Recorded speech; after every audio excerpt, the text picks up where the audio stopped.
എനിക്ക് താല്പര്യം തോന്നിയില്ല, ഇഷ്ടക്കേടായി. സത്യമായിട്ടും എനിക്ക് ഇഷ്ടപ്പെട്ടില്ല. നിങ്ങളുടെ ഗെയിം ആയിരിക്കാം, പക്ഷെ എനിക്കത് അക്സെപ്റ്റ് ചെയ്യാൻ പറ്റിയില്ല. നമ്മൾ ഓരോരുത്തരെയും ഔട്ടാക്കാൻ വേണ്ടി തന്നെയാണ് ഇവിടെ നിൽക്കുന്നത്. നിങ്ങൾ പറഞ്ഞില്ലേ പുറത്തു പോകുന്ന, ആ സമയത്ത് നിങ്ങളുടെ കൂടെയുള്ള അവള് മിണ്ടുവായിരുന്നുവെങ്കിലും കുഴപ്പമില്ലായിരുന്നു.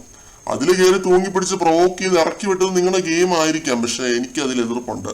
മനസ്സിൽ വെച്ചിട്ട് സംസാരിക്കുന്ന ഒരുത്തിനൊന്നും അല്ല ഞാൻ. ഇപ്പൊ ചെയ്തത് നിങ്ങളുടെ ഗെയിമാണ്, പക്ഷെ മനസാക്ഷി ഇല്ലാത്ത ടീമിനൊപ്പം നിന്നിട്ട് മനസാക്ഷി ഇല്ലാത്ത പ്രവൃത്തി നിങ്ങൾ കാണിച്ചു എന്ന് ഞാൻ എൻ്റെ കണ്ണുകൊണ്ടോ കാതുകൊണ്ടോ അറിഞ്ഞാൽ ഗെയിമിനപ്പുറത്തേക്ക് നമ്മൾ തമ്മിൽ എതിർപ്പാവും. അതിനപ്പുറത്തേക്ക് നമ്മൾ തമ്മിൽ എന്തോ ഒരു റാപ്പോ ഉണ്ടെന്ന് തോന്നുന്നോണ്ടാണ് ഞാനിത് പറയുന്നതെന്നും അധികാരം ഉള്ളതുകൊണ്ടാണ് പറയുന്നതെന്ന് കപ്പാനി പറയുന്നുണ്ട്. നിങ്ങൾ ചെയ്തത് നിങ്ങൾക്ക് ശരിയെന്ന് തോന്നിയെങ്കിൽ നിങ്ങൾ കളിച്ചോ, പക്ഷെ മനസാക്ഷി ഇല്ലാത്തവരോട് കൂട്ടുകൂടരുത്. നിങ്ങൾ കളിച്ച ആ ഗെയിം എനിക്ക് വർക്കൗട്ട് ആയില്ല. ലൈവിൽ ഇപ്പോൾ അപ്പാനി ആദിലാനൂറയോട് പറഞ്ഞ കാര്യങ്ങളാണ്.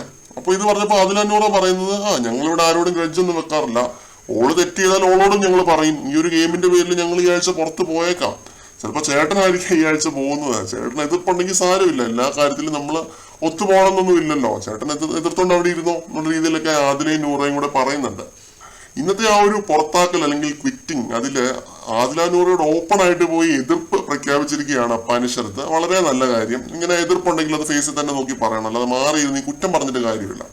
ഇവരെ ശരിക്കും പേടിച്ചിരിക്കുകയാണെന്ന് തോന്നുന്നു. കാരണം ഇങ്ങനൊരു കളി വരുമെന്ന് അപ്പാനി ഒരു രീതിയിലും പ്രതീക്ഷിച്ചില്ല. അവരുടെ സ്ക്രിപ്റ്റ് അനുസരിച്ചാണ് ഷോ മുന്നോട്ട് പോയിക്കൊണ്ടിരിക്കുന്നത് എന്നൊരു തോട്ട് ഈ പറയുന്ന അപ്പാനിക്കും ഉണ്ട്, അക്ബറിനും ഉണ്ട്.